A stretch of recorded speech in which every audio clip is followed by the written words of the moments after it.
I work front desk at a hotel. I had some homeless guys come in and spend the night sleeping there in the lobby.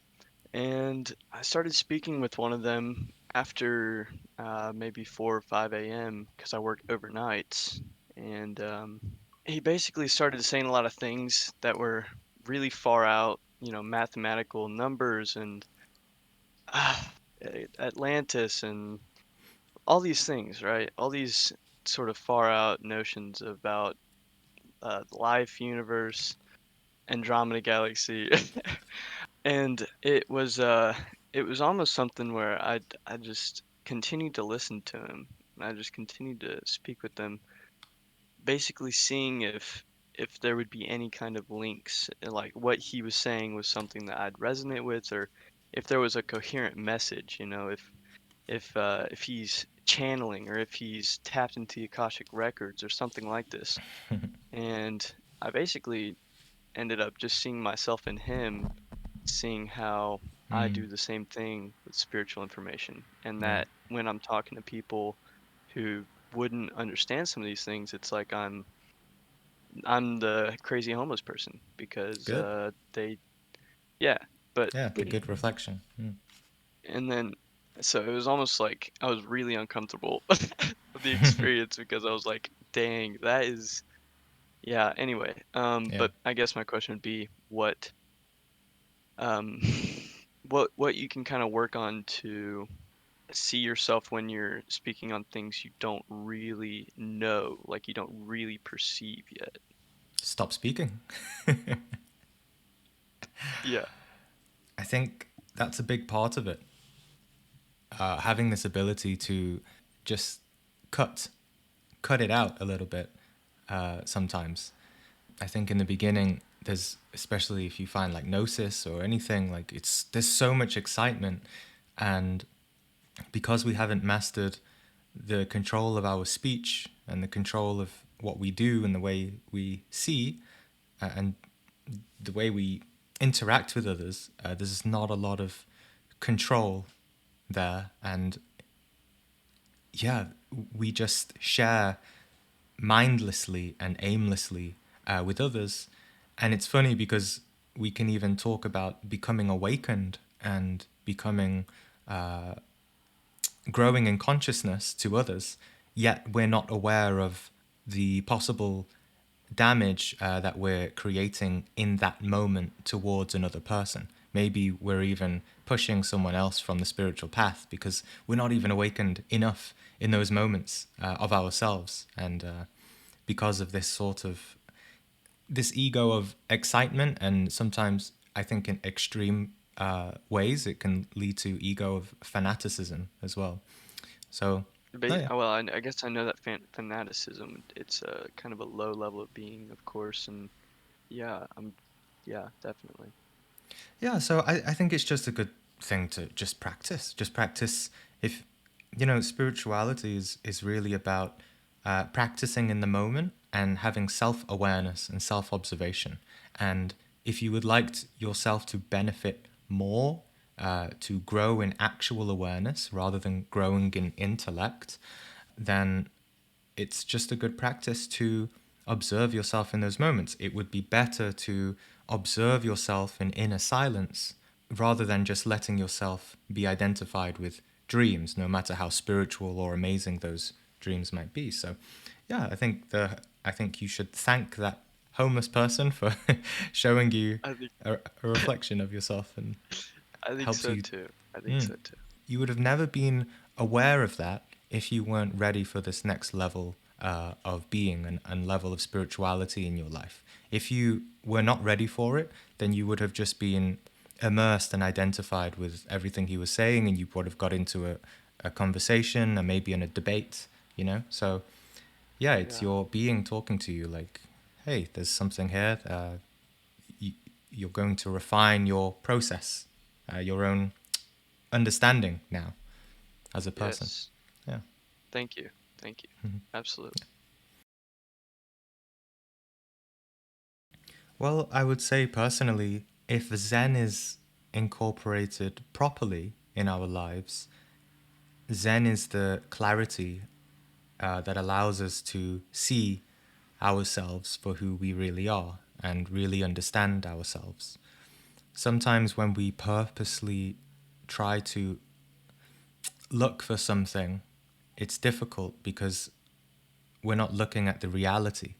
So, this is why, first, the ability to relax the physical body, relax the thoughts, relax the emotions, and find this stillness inside ourselves, this allows some clarity in order to see ourselves. And then, afterwards, out of meditation, also have the willpower to do Zen.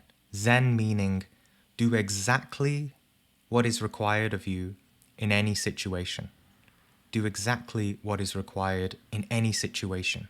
And you'll find that when you live from a state of Zen, of perfect clarity and awareness, and using willpower, then you'll instantly begin to observe the elements in you that do not want to do Zen. And those things are ego, right? Those things are the movements inside that are not Zen. And then you can just clearly see it.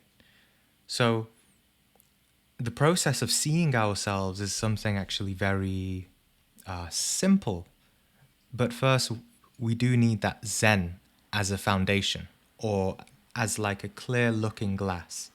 Otherwise, if there's too much confusion, too much self doubt, too much anxiety, too much fear, then there's no clear looking We glass, right?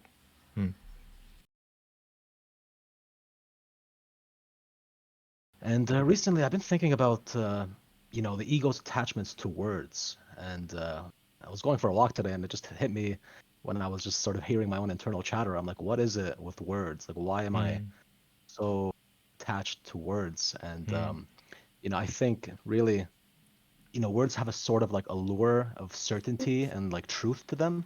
But I just maybe wanted to get some of your thoughts about, like, what the ego basically sees in like words or any sort of like symbolic language.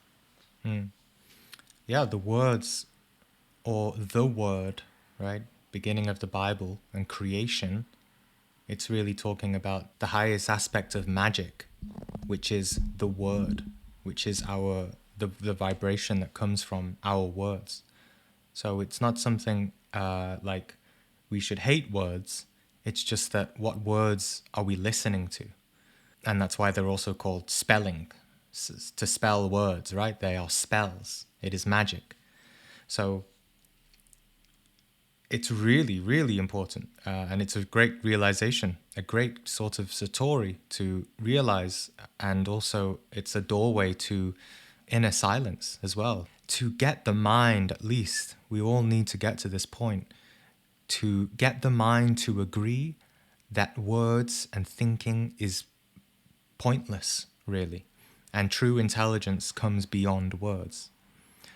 But until then, words are very alluring, as you said. And yeah, it's something we really, really need to be aware of. What are the words that I say in my life?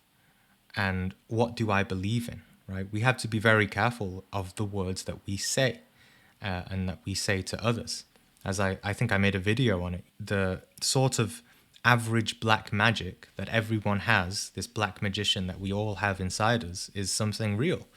And it begins as something as simple as if two parents have a child and they tell that child, you're useless and good for nothing, those very simple words can ruin an entire human being's life if they believe in that word, right? And yeah, that's an act of black magic, right? So we have to understand how powerful our words are. And then, of course, understand the thoughts that we have inside. Because all of those spells, all of those words are creating our inner world, are creating a dream reality. And if we really, really want to go beyond dreaming, if we really, really want to awaken, we have to go beyond all of the dreams and all of the spells that have been casted and not underestimate them as well, because we might think, okay, I'll do Zen meditation and be silent, inner silence. It's not, that's impossible, frankly. We cannot be inner silent without self-knowledge.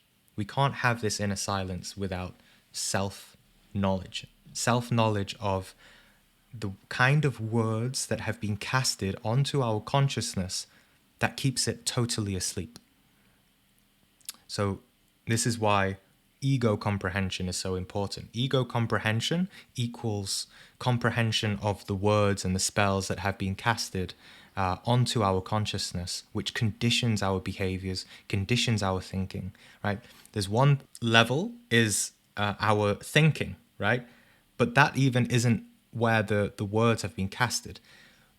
Those are just an effect of the consciousness being conditioned by many words that we have been listening to and conditioned by throughout our whole life and also past lives as well. So Yeah. yeah, it's a really important point what you said. Speaking of sacrifice, some people think that life is one big lesson. Right, it is. This is our school of life. So that every repeating type of relationship is a karmic relationship. A lot of our relationships, not all of them, I believe, but definitely those relationships that spark a lot of emotion and ego, you'll find that if you investigate internally, they can be related to past lives too, karmic relationships. So, yeah, life is a big lesson. Other people have lessons for us, and not sometimes they're not from past lives. Sometimes it's just that, remember that we have to dissolve the elements within us that keep us asleep and conditioned. And if we're not doing a very good job of that on our spiritual path, if there's something within us that we have not seen, then you can be sure on your path, if you're walking it very well, that someone eventually is going to come into your life who has the precise and exact right ego complex within them that is going to bring out these ego patterns within us in order for us to finally see it and face it directly. So it's going to be someone in our life that is going to provoke ego inside us so that we can observe it. It doesn't mean that externally we act on it or express it or behave on it. It's just that we feel it and observe it. Of course, if we're not present, if we're not self-observing, then it's going to express unconsciously. But assuming that you're on a very stable practice, then you'll just simply be able to observe it and be able to commune with that person in a deep way, and then could be healing for both of you. So yeah.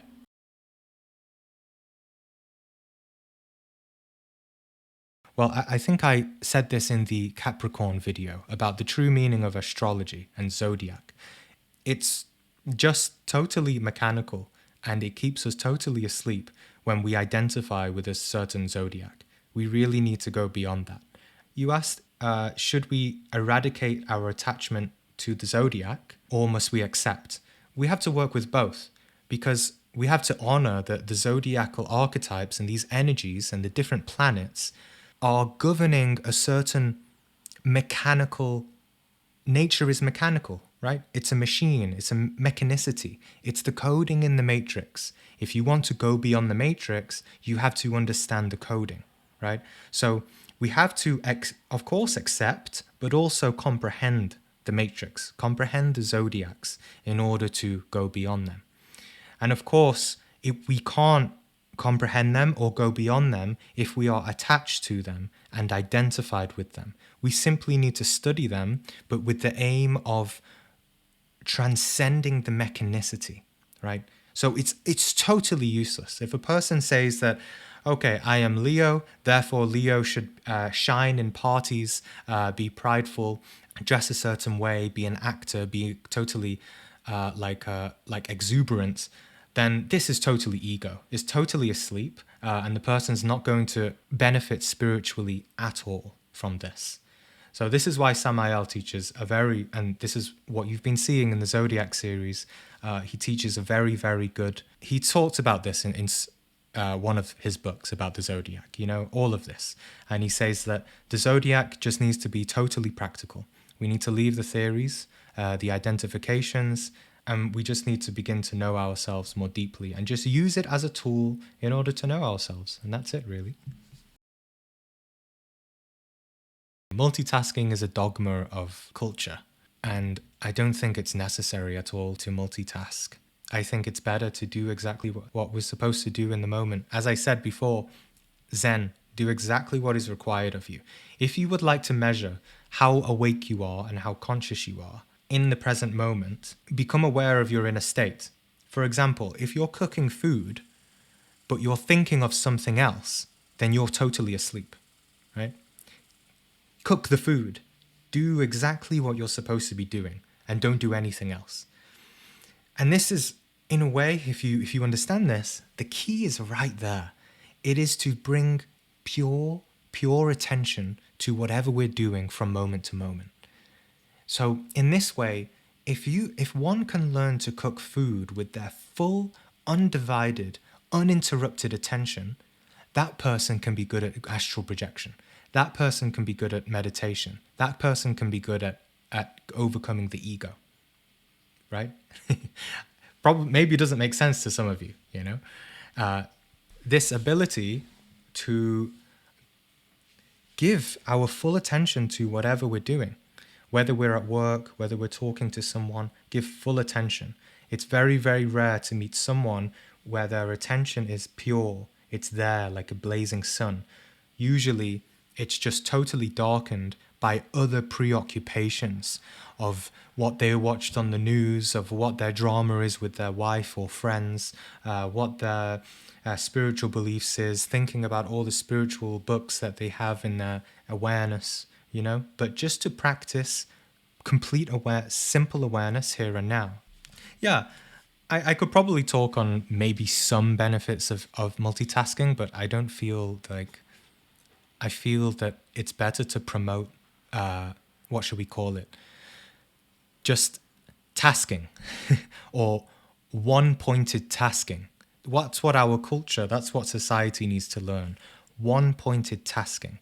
Everyone is promoting multitasking, and that's ego, really. So I would say focus more on one-pointed tasking. Because then if you can do that, like multitasking, then it does become easy. But first, if you want to truly multitask, better that you gather your awareness. But I haven't read the rest of your question, so I asked this from the standpoint of there isn't enough time in the day to be present in every activity that I do. There isn't enough time in the day to be present in every activity that I do. Are you sure? Right? You can. It is possible to be present in every activity that you do. Because in one reality, like imagine that God is watching you throughout your day. He's there, present with you. But the only thing that's in the way is the mind, and it's thinking too much. So that's my encouragement for you. It is possible to be present in every activity we do. The thing is about being present, we like to believe being present is something else. Like, okay, in order to be present, I have to behave a certain way. No, you can be present doing absolutely anything. Being present means just to be completely aware internally and externally of everything that is happening in the experience of your life, the outer sensations and the inner sensations. So it's possible. It takes practice, but it's worth it, Example, when I'm hiking, I'm thinking about a dream or situation I could have handled better. Exactly, right? When you're hiking, hike. Don't think about dreams or situations you could have handled better. If you want to comprehend them, then make some time for meditation and look at the video that was just posted before. Then you can have Zen in that moment in order to use the mind fully to then comprehend a dream or situation that you could have handled better. But if you're hiking, hike. Better to hike, right? So at other times I'm thinking or Singing a mantra is fine, I would say. Sometimes it helps you be a bit more present, especially when the mind is so dense and there's so much energy that it's making it hard to be present, like you said. So sometimes singing a mantra is fine. You know, be aware of yourself singing the mantra, and also be aware of your outer surroundings. So, and I'm not saying it's bad to think about a situation you could have handled better. It's just that most likely, I'm assuming that when you're hiking, your awareness is being fully absorbed and identified in thinking about how you could have handled a situation better. But it is possible to think about it and also be present. It's just that don't be caught up in it. Don't be identified with it. But this comes with time and patience and mastery. And it's better, again, like I said, focus on one pointed tasking instead of multitasking. And do Zen. Do exactly what you're doing in the moment. If you're showering, shower. If you're eating, eat. If you're meditating, meditate. Right? It's good training. We really need to practice that. I recently had some professional success, which I shared with some friends. But when I left my friends' gathering, I felt some negative energy lingering in me, particularly from one friend who's not going through a good time, job-wise. I was able to separate his energy from mine. Right. Yeah, like I said at the beginning of this, we're all black magicians in the beginning, really. And as soon as we have a negative thought about someone, if you're very sensitive, you can feel it. And if it's affecting you, then it means that you have not comprehended something within yourself. You have an ego within yourself that is resonating with that person, right? If you were more awake, you would have been more mindful not to perhaps maybe talk about your success too much, because you would have been more aware, more careful. But yeah, it's generally good to have protection for this reason, to have mantras, visualizations, and all the techniques that we give, to protect ourselves, because people are not reliable. Even if they're our closest friends, most friends have ego, and they can, there can be negative energy there. And again, it's not about avoiding negative energy. The important thing, it's good. I think it's good, really. If someone insults us, if someone sends us bad energy, negative energy, good. Be grateful, because that teaches us, that shows us something within us that we can comprehend. It's a good test for us. If someone comes up to me and says like, "Oh, Gene, your videos are, absolutely terrible. It's the work of Satan," or, they're sending me stuff like, I would be very grateful. I receive way too much praise for my videos.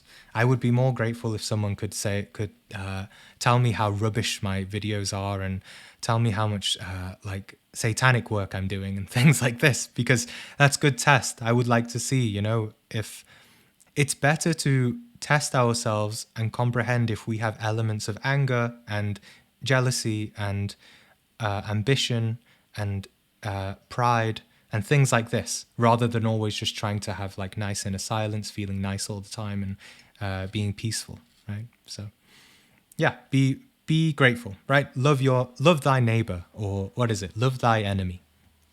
Yeah.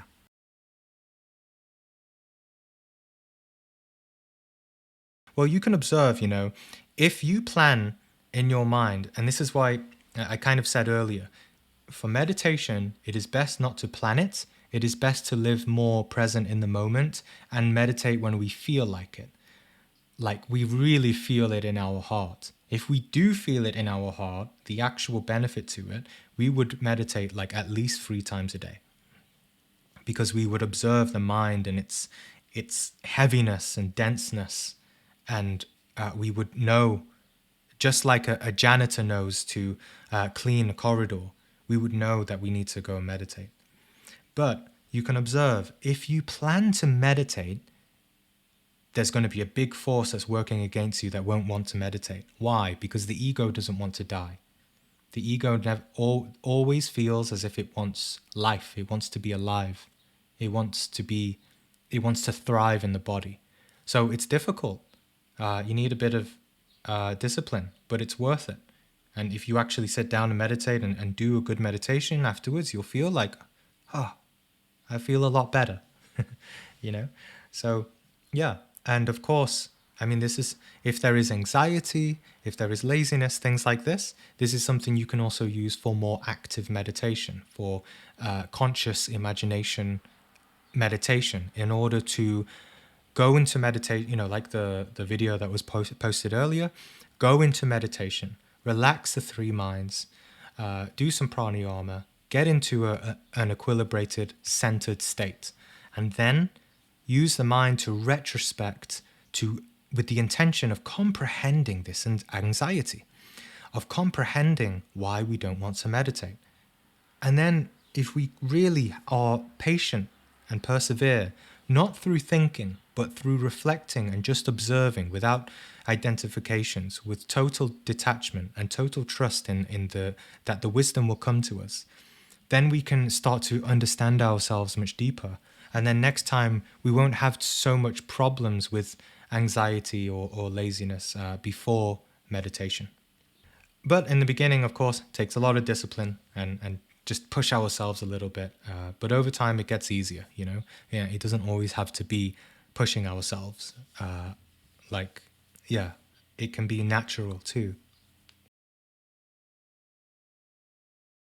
What videos are you planning? I've not really planned any, to be honest. I just came back from Guatemala and I'm just enjoying the freedom of not planning things and just keeping my mind fresh.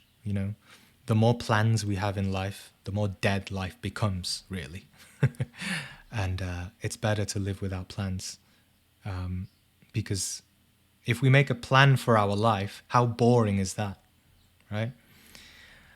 I'm going to marry my wife, have these kids, do this career, climb the ladder, retire and die. I mean, what's the wisdom in that? you know. So, if we want real wisdom, we have to kill all of the plans and have the courage to live freely in the mind.